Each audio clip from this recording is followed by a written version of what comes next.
Este capítulo, ya estamos a punto de terminar esta carta. Es una carta de consuelo, hermanos, para los cristianos que están siendo perseguidos injustamente. Si usted siente o está pasando persecución familiar, persecución en el trabajo, pues gracias a Dios que no padecemos persecución todavía a través de nuestros gobiernos, pero cualquiera que sea su situación, como leíamos en el himno, como cantábamos en el himno, cualquiera que sea mi suerte, diré, alcancé salvación, pues Cristo, dice el himno, comprende nuestras luchas y nuestro afán, mas sin embargo Él su sangre vertió a nuestro favor, así que podemos decir que estamos tranquilos en medio de cualquier tormenta o circunstancias de nuestra vida. En esta parte del capítulo 5 de Primera de Pedro, Pedro está dando ya sus últimas exhortaciones, sus últimos consejos. Así que vamos a ver en esta tarde dos consejos que da el apóstol Pedro antes de terminar la carta. Vamos a leer pues desde el verso 1 hasta el número 11 de este capítulo. Si gusta, usted sígame con su vista. Dice el primer verso del capítulo 5: ruego a los ancianos que están entre vosotros, yo anciano también con ellos, y testigo de los padecimientos de Cristo, que soy también participante de la gloria que será revelada.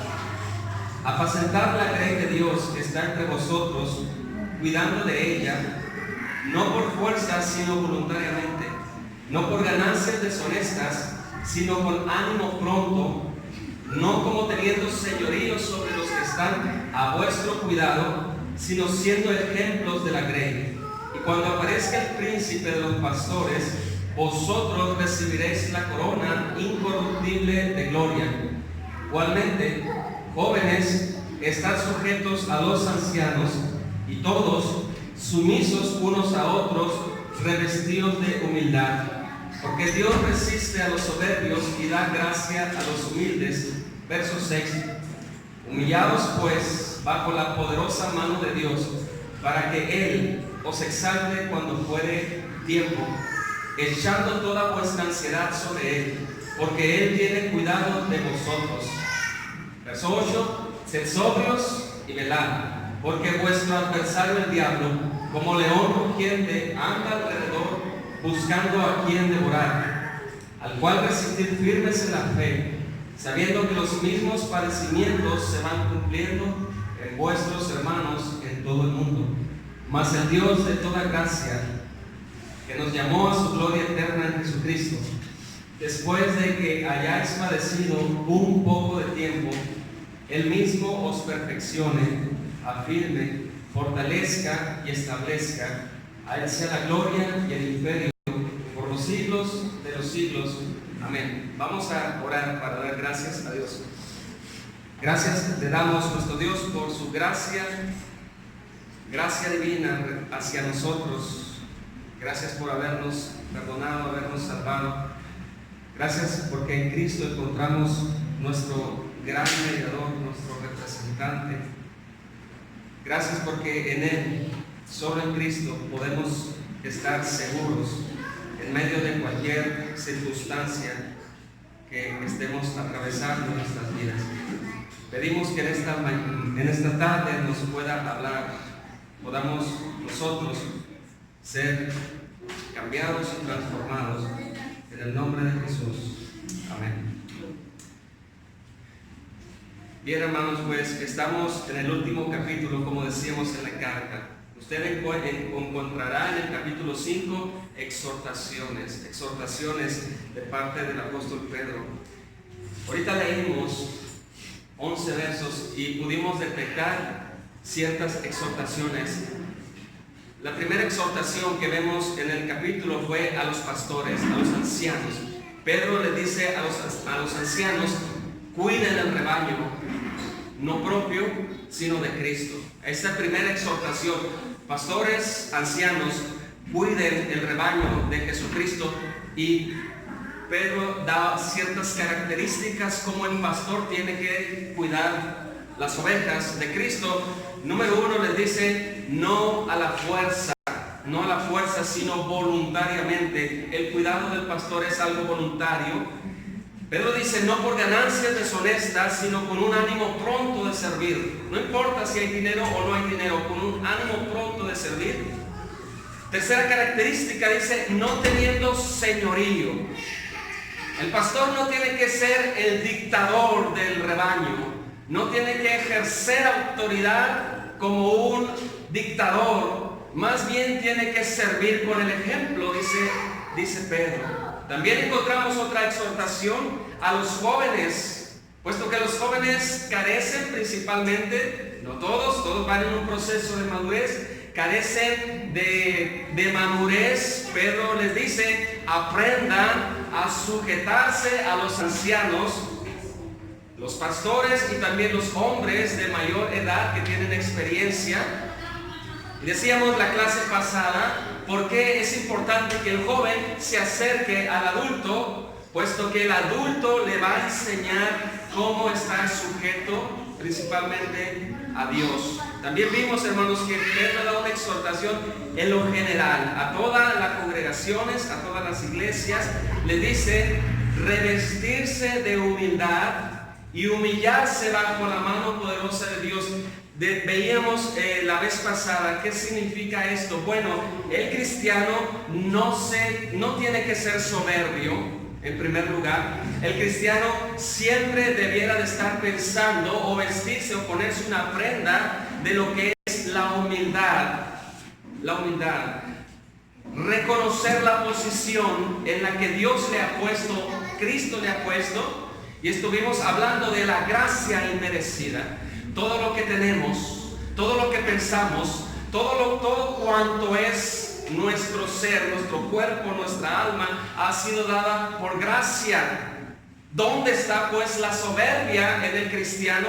No debiera de estar en su conducta. Así que, hermanos, en esta mañana tarde, veremos dos exhortaciones. Número 1, conforme leíamos, ¿qué hacer con el afán? Primera exhortación de Pedro. Cristianos, ¿qué van a hacer ustedes con el afán? Y segunda exhortación, estar sobrios, tener dominio propio y estar atentos, alertas, estar sobrios y velados. Así que, mis hermanos, el objetivo de esta enseñanza, usted debe de saber qué hacer con la ansiedad. Usted tiene que saber qué hacer con la ansiedad. Usted tiene que saber cómo resistir ante los embates de nuestro enemigo, que es Satanás. Puesto que es el objetivo de estas dos exhortaciones. Número 1, dice el verso 7, capítulo 5, verso 7, primera exhortación, dice Pedro, echando toda vuestra ansiedad sobre Él. En la primera exhortación, primer mandamiento, porque existe una buena razón. Pedro dice, echen toda vuestra ansiedad sobre ¿quién? Sobre Él, sobre Dios. Porque Él tiene cuidado de vosotros. Es una razón inmensa. Él tiene cuidado de vosotros. Puesto que la ansiedad, hermanos, vamos a contestar 3 preguntas muy sencillas. En primer lugar, ¿qué es la ansiedad? ¿Qué es la ansiedad? En segundo lugar, ¿qué provoca la ansiedad y cuáles son las consecuencias? En tercer lugar, ¿qué vamos a hacer con ella, con la ansiedad? Recuerden, los cristianos, los lectores de la carta, estaban pasando por persecución, por tribulación, por angustia. ¿Sí o no ellos pudieron estar en este estado de ansiedad? Imagínense, estoy en la cárcel por causa de Cristo y mi familia está también siendo perseguida. La ansiedad, por supuesto, que vino a la vida de los primeros cristianos por causa de los problemas, por causa de la persecución. Así que, hermanos, tanto en el Antiguo y en el Nuevo Testamento encontramos esta palabra ansiedad. Vamos a leer solamente un ejemplo, Mateo 6, Mateo capítulo 6. Dice Pedro, quitar o echar toda vuestra ansiedad sobre Dios, porque Él tiene cuidado de vosotros. Vamos a leer Mateo. Mateo capítulo 6. Si gusta usted acompañarme para estar leyéndolo. Mateo 6, verso 25. Solamente lo vamos a leer, no lo vamos a explicar, puesto que este pasaje trata de la paz y trata de la ansiedad. Pero usted léalo ahí con su vista. Dice Mateo capítulo 6, verso 25. Por tanto os digo, no os afanéis por vuestra vida, qué habéis de comer o qué habéis de beber, ni por vuestro cuerpo qué habéis de vestir. ¿No es la vida más que el alimento y el cuerpo más que el vestido? Mirad las aves del cielo, que no siembran ni ciegan, ni recogen en graneros, y vuestro Padre Celestial las alimenta. ¿Y quién de vosotros podrá, por mucho que se afane, añadir a su estatura un codo?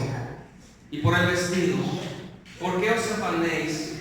Considerad los lirios del campo, cómo crecen, no trabajan ni hilan, pero os digo que ni aun Salomón con toda su gloria se vistió así como uno de ellos. Verso 30. Si la hierba del campo que hoy es y mañana se echa en el horno, Dios la viste así, ¿no hará mucho más a vosotros, hombres de poca fe? No os afanéis, pues, diciendo, ¿qué comeremos, o qué beberemos, o qué vestiremos? Porque los gentiles buscan todas estas cosas, pero vuestro Padre Celestial sabe que tenéis necesidad de todas estas cosas. Mas buscad primeramente el reino de Dios y su justicia, y todas estas cosas os serán añadidas. En conclusión, dice Jesús, así que no os afanéis por el día de mañana, porque el día de mañana traerá su afán. Basta cada día su propio mal. Hermanos, ¿qué es la ansiedad? ¿Qué es la ansiedad? Los afanes es algo fácil de entender. Los afanes, pues todos los quehaceres de nuestra vida, el alimento, el beber, el vestir, etc. Pero ¿qué es la ansiedad? Hermanos, la ansiedad, para poder entender bien la ansiedad, tenemos que poder entender bien esta palabra, o cómo tiene su origen. Esta palabra, hermanos, tiene su origen, imagínense una mente, pero que es tirada en varias direcciones, es jalada en varias direcciones, norte, sur, este, oeste. Esa es la palabra original de la ansiedad. Nuestra mente, cuando está en este estado ansioso, es porque está siendo girada en varios extremos a la misma vez. Así que eso provoca que nuestra mente esté girando, digamos que a muchas revoluciones por minuto. Es bien diferente cuando nuestra mente es tirada o es jalada en un solo sentido. Eso significa equilibrio. Más sin embargo, cuando nuestra mente está siendo estirada o girada o tirada en varias direcciones, es algo que cae en el concepto, pues, de la ansiedad. En otras palabras, hermanos, la ansiedad es algo que distrae la mente y la hace girar. Usted ahorita está pensando qué es lo que le ha hecho caer en este estado, la ansiedad. Y podemos enumerar muchas cosas que provoca la ansiedad. ¿Qué comeremos?, dice Jesús. ¿Qué beberemos? ¿Qué vestiremos? En otras palabras, hermanos, las necesidades de nuestra vida, los problemas, las enfermedades, las persecuciones, los sufrimientos, cualquier tipo de problema que saca de desbalance nuestro estado, de nuestra alma, de nuestra mente, causa la ansiedad. ¿Qué consecuencias trae la ansiedad? Cuando usted está ansioso, ¿qué consecuencias es estar en este estado? Y tiene algo que ver, hermanos, con la segunda exhortación, que Satanás está como un león rugiente buscando a quien devorar. Hermanos, la ansiedad debilita nuestra vida. La ansiedad debilita nuestra vida. Y saben una cosa, la ansiedad es el resultado de falta de confianza en nuestro Dios. La ansiedad, ya vimos, es que nuestra mente empiece a girar por causas externas, problemas, tribulaciones, angustias, pero el resultado simplemente de estar ansiosos es no tener confianza en nuestro Dios, es no tener certidumbre. Cuando nosotros estamos ansiosos, hermanos, es porque nosotros estamos agarrando la carga y echándola a nuestra espalda y estamos pecando ante Dios, porque Dios dice, esa carga, esa ansiedad, tienen que llevarla a mi persona, puesto que yo tendré cuidado de ustedes. Hermanos, la ansiedad es algo que no podemos nosotros quitárnoslas a veces. Siempre vamos a estar expuestos a problemas, a dificultades. Pero cuando entremos en este estado de ansiedad, tenemos nosotros que acordarnos que no debemos de lidiar con ella. Tenemos que llevarla a Dios. Dice Pedro, pues, volviendo al verso 7.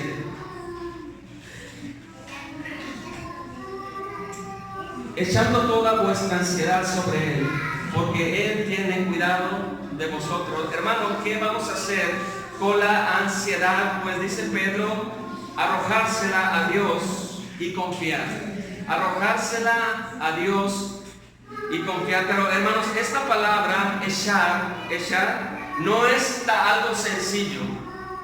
Piense usted en un momento, ¿cuándo fue la última vez que estuvo ansioso? Que se le fue el sueño. No es tan sencillo, pues, arrojar nuestra ansiedad hacia Dios. Eso requiere diligencia, requiere un esfuerzo. Estar consciente, pues, dice Pedro, de su ansiedad, y después de estar conscientes de la ansiedad, hay que arrojarla con esfuerzo hacia Dios, puesto que Él tiene cuidado de vosotros.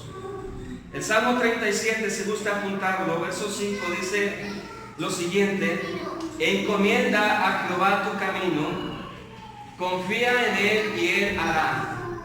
Encomienda a Jehová tu vida, tu camino, confía en Él y Él hará. Dice el Salmo 55, verso 22, echa sobre Jehová tu carga. Ahí está la misma frase, echa sobre Jehová tu carga. Él te sustentará y no dejará caído al justo. Hermanos, la ansiedad es algo que vamos a tener que estar lidiando en nuestro andar diario.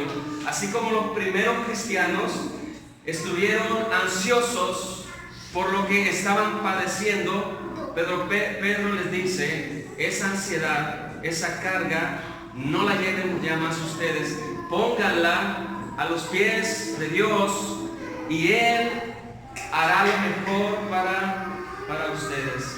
Así que, hermanos, esta es la primera exhortación en el verso 7 de Pedro, echando toda vuestra ansiedad sobre Él. Existe una buena razón para hacerlo, dice el texto, porque Él cuidará de vosotros. ¿Quieren más explicación? No hay más explicación, es sencilla. Echen nuestras preocupaciones a Cristo, a Dios, por una sencilla razón. Yo quitaría, hermanos, la palabra sencilla y la sustituiría por una poderosa razón. Él cuida de su pueblo. Él sabe qué hace con nuestra vida. Así que pues Pedro dice, confíen y dejen de estar ya ansiosos. Que ese vuelo que da la mente pueda ser controlado a través de la fe, porque Él tiene cuidado de vosotros. Hermanos, cuando usted puede imaginarse a los cristianos de la época de Pedro siendo muertos ante el circo romano, díganme si ahí no hay ansiedad. Dígame pues si no hay una preocupación en nuestra mente, más como hemos estado estudiando en esta carta, ellos tenían un gran consuelo, tenían a Cristo por defensor, a Cristo por su lado. Vamos a pasar pues a la segunda exhortación, verso 8. ¿Podrían ustedes leerme el verso 8 juntos de una manera unánime? Si lo tienen, verso 8, para dar una manera de participación. Verso 8, ¿gustan ustedes leerlo juntos? Dice a la cuenta de 3. 1, 2, 3. Sed sobrios y velad, porque vuestro adversario el diablo, como león rugiente, anda alrededor buscando a quien devorar. Al cual resistid firmes en la fe, sabiendo que los mismos padecimientos se van cumpliendo en vuestros hermanos en todo el mundo. Mis hermanos, segunda exhortación general del apóstol Pedro es ser sobrios y velar. Primero les dice, esa ansiedad, entréguenla a Dios, Él cuidará de ustedes. Mas sin embargo, también les dice que no se duerman. Les dice, sed sobrios y velar. ¿Qué significa ser sobrios y velar? ¿Por qué hacerlo? ¿Y cómo enfrentar pues a Satanás, al adversario? Hermanos, significa tener un dominio propio. Ser sobrios en nuestra cultura. Una persona sobria es la persona que no está siendo influenciada por el alcohol y mantiene el equilibrio. Haciendo la misma idea, ser sobrio significa una persona que tiene dominio propio y que vela o que está alerta. En otras palabras, ser sobrios y velar es tener la mente clara y estar alerta por una sencilla razón o por una poderosa razón, como usted guste verla. Ser sobrios, dice Pedro, y estar alertas. Deben de tener la mente tranquila, porque van a tener que estarse enfrentando a su peor enemigo, que es Satanás. Segunda exhortación de Pedro, no solamente es echen toda su ansiedad sobre Dios, sino que estén alertas, tengan una mente clara, porque hay una razón muy fuerte. Dice el verso 8, porque vuestro adversario, el diablo, como león rugiente, anda alrededor buscando a quien devorar. Es necesario, dice Pedro, que se mantengan ustedes con una mente clara, con un dominio propio, para que puedan ustedes darse cuenta del peligro que existe con un adversario que es Satanás. Esa es la razón, pues, ser sobrios y velar. ¿Por qué? Porque Satanás anda como un león rugiente buscando hacer daño, y ahorita veremos unos ejemplos.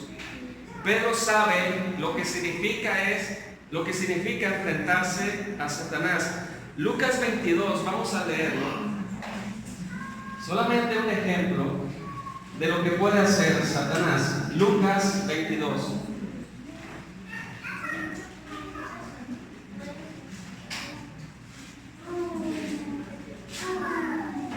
Ser sobrios es la segunda exhortación.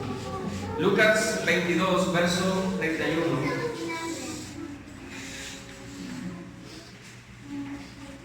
Bien, si ya lo tiene, sígame con su vista. Dijo también el Señor: Simón, Simón, he aquí Satanás os ha pedido para zarandearos como a trigo. Pero yo he rogado por ti para que tu fe, no falte. Y tú, una vez vuelto, confirma a tus hermanos. Aquí vamos a ver una descripción de una mente no sobria. Dice Pedro, respondió al consejo de Jesús. Él le dijo: Señor, dispuesto estoy a ir contigo, no solo a la cárcel, sino también a la muerte. Él le dijo: Pedro, te digo que el gallo no cantará hoy, antes que tú niegues 3 veces que me conoces. La exhortación, el mandamiento es ser sobrios, tener una mente clara, un dominio propio. Pedro, hermano, le llama a Satanás un adversario. ¿Qué es un adversario? Un enemigo. Hermanos, esta palabra hace alusión a alguien que siempre está en una corte, dice el comentario de MacArthur, que siempre está en una corte acusando. Ese es un adversario. Un adversario es que siempre está vigilando tu vida y que siempre está demandando en una corte legal. Esa es una característica especial de Satanás. Es un adversario, es un acusador. Como un león rugiente anda buscando atacar a la oveja. Los ataques de Satanás, hermanos, son a través de las tentaciones, persecuciones y también desánimo, pero todo lo hace astutamente. Esto es lo peligroso. Todo lo hace sigilosamente. Se presenta como un ángel de luz. Ese es el problema. Eso es lo peligroso, que Satanás se presenta como un ángel de luz. Por eso Pedro dice: tengan la mente clara, el dominio propio y estén alertas por los ataques del adversario, que es Satanás. En Génesis 3 vemos un claro ejemplo de Adán y Eva. Fueron tentados por Satanás. ¿Y qué pasó, hermanos? Cayeron. La serpiente, dice en Génesis, era engañosa, era astuta. ¿Peligroso, sí o no? Por supuesto que sí. Satanás le dijo a la mujer: con que Dios ha dicho. ¿Por qué es peligroso Satanás? ¿Por qué es astuto Satanás? Porque siempre, no solamente se presenta como ángel de luz, sino que mezcla la verdad con la mentira. Eso es lo que lo hace ser astuto y peligroso.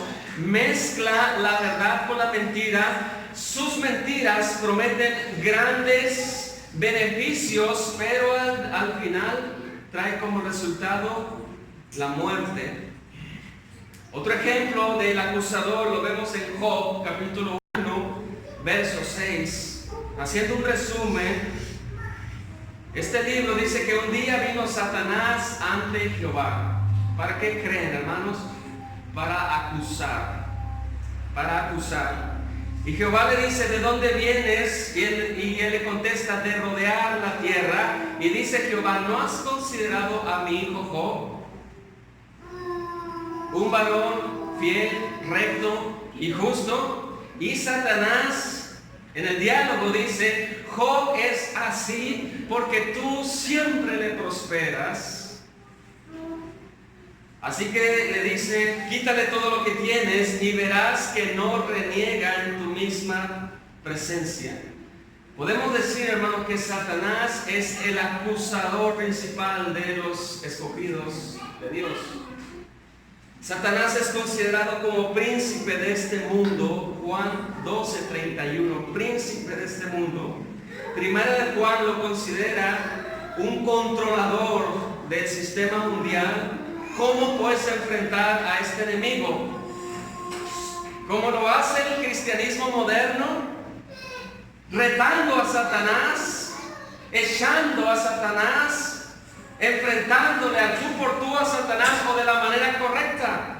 Hermanos, tenemos que estar nosotros. Pedro dice: sed sobrios y velad, porque tienen un enemigo real, que es un acusador engañoso, que con sus mentiras mezcla la verdad con la mentira y trae muerte.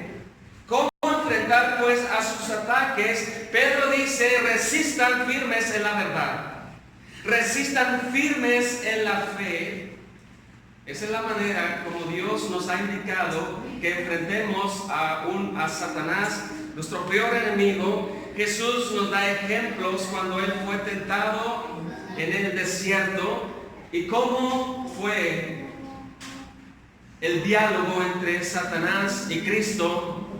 Escrito está, dice Jesús: no solo de pan vive el hombre, sino de toda palabra que sale de la boca de Dios. Escrito está: no tentarás al Señor tu Dios. Vete, Satanás, porque escrito está: al Señor tu Dios adorarás y a Él solo servirás. ¿Cómo vamos a enfrentar a nuestro adversario? Pedro dice: a través de la verdad, a través de la Escritura. Es la única manera de enfrentarse a un enemigo real en la vida del cristiano. Satanás sigilosamente empieza a hablar a la vida del cristiano y no te das cuenta cuando ya estás dentro del desánimo, dentro de la tentación, etcétera. Pero lo hace de una manera muy engañosa. Por eso Pedro exhorta, dice: estar sobrios, mente despejada, dominio propio, puesto que hay un adversario en el cual se resiste a través de la palabra de Dios. Para ir finalizando, pues, Pablo habla de un método, hermanos, de un método. Nosotros conocemos bien en esas iglesias donde se ata a Satanás y después como que se desata Satanás y al domingo siguiente se vuelve a atar Satanás, y es todo un círculo que se hace en ciertos lugares. Mas sin embargo, el método bíblico es enfrentar a nuestro enemigo real con la verdad, con la palabra de Dios. Escrito está. Escrito está. Pablo en Efesios 10 nos recuerda una armadura espiritual. Si me gusta buscarlo, Efesios capítulo 6.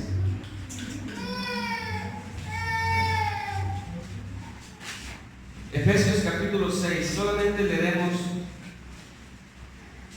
verso 10, verso 11.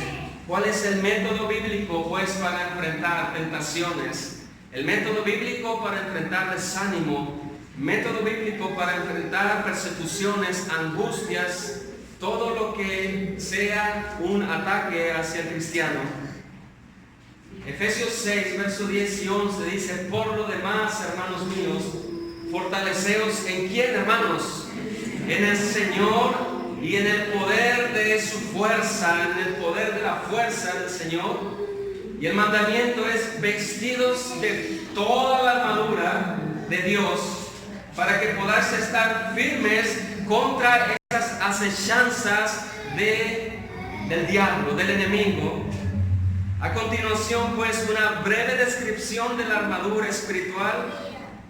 Dice Pablo: ceñíos vuestros lomos con la verdad, pónganse en el pecho una coraza de justicia, busquen la santidad, pónganse el calzado con el evangelio de la paz. Recuerden el evangelio. El escudo tiene que ser con la fe, y el casco tiene que ser la salvación, y sobre todo la espada del Espíritu, que es la palabra de Dios. ¿Cómo enfrentar, hermanos, el método bíblico para nuestra lucha espiritual? Puesto que no tenemos lucha contra la sangre ni contra carne, sino contra huestes espirituales de maldad. Hermanos, el método bíblico es con la palabra de Dios, con la armadura espiritual, firmes en la fe, nuestra vida conformándose a la verdad todos los días. Ese es el método bíblico para enfrentar. Pedro dice: sed sobrios y velad. Finalizamos, hermanos, con una aplicación. Hermanos, sabemos que Satanás es un ángel de luz, es un ángel muy peligroso, pero también sabemos que en Cristo estamos bien seguros. Bien seguros. Satanás lo que busca es destruir al cristiano. Es un león rugiente que no es como un gato. El gato juega con la presa, juega con el ratón y lo mata al ratón en el juego, pero Satanás es un león que busca destruir el cordero. Pero mayor es Cristo, y en Cristo estamos seguros. ¿Cómo no hemos de estar en Cristo seguros si Él nos dio en Él todas las cosas? El Padre nos dio a su Hijo. Murió en una cruz y cargó tu pecado en esa cruz. Cristo el Señor recibió el castigo de nuestra paz. Nuestra paz fue sobre Él, hermanos. Estamos seguros en Cristo. Si Dios nos ha dado lo mejor, su Hijo amado, ¿cómo no nos dará también la seguridad? Cristo el Señor se sacrificó por su pueblo. Él es nuestro mediador ahora. Él llevó nuestro pecado en la cruz, llevó nuestra maldición. ¿Cómo no hemos de estar seguros si Dios ha salvado nuestras almas del pecado y de la condenación a través de la fe en Jesús? Somos salvos pues por medio de la fe en su Hijo. Nos ha dado, hermano, la justicia de Cristo. Sabemos que Satanás es un ser peligroso, pero Cristo es mayor. Cristo es mejor, Cristo es más poderoso, en Él estamos seguros. Nos dio su perfecta vida de obediencia a cada uno de nosotros. ¿Cómo no hemos de estar seguros?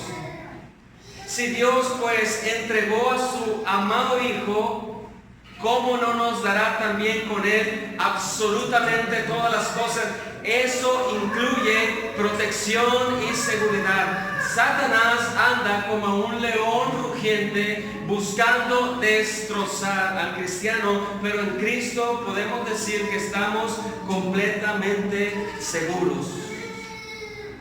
No hay ninguna cosa creada, y esto incluye Satanás. No hay ninguna cosa creada que nos pueda separar del amor de Dios que es en Cristo Jesús. ¿Quién acusará a los escogidos de Dios? Nadie, pues Él es el que Él se entregó por nosotros.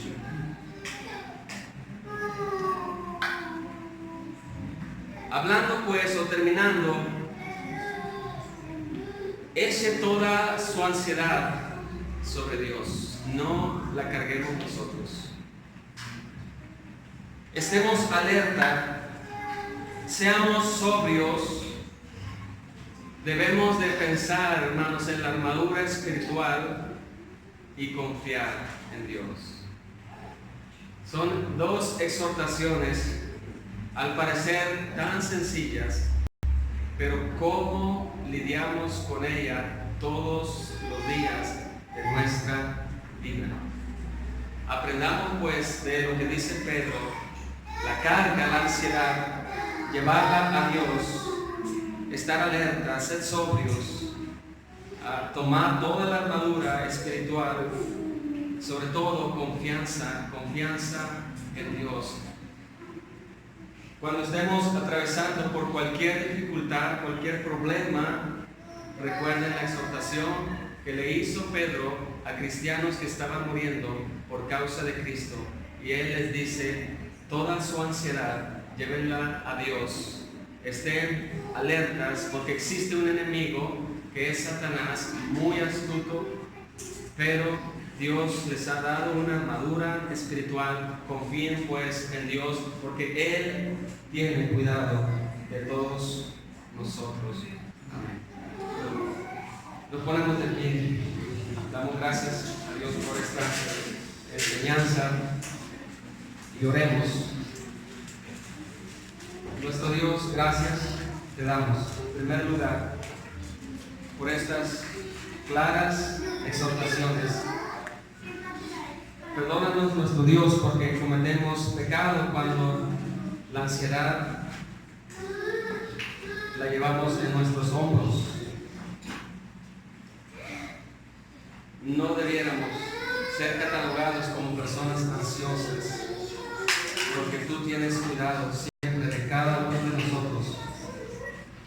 Hoy te damos gracias porque es un mandamiento que nos ayuda en nuestras vidas, que toda nuestra carga sea llevada ante tu presencia, porque tú cuidas de nosotros.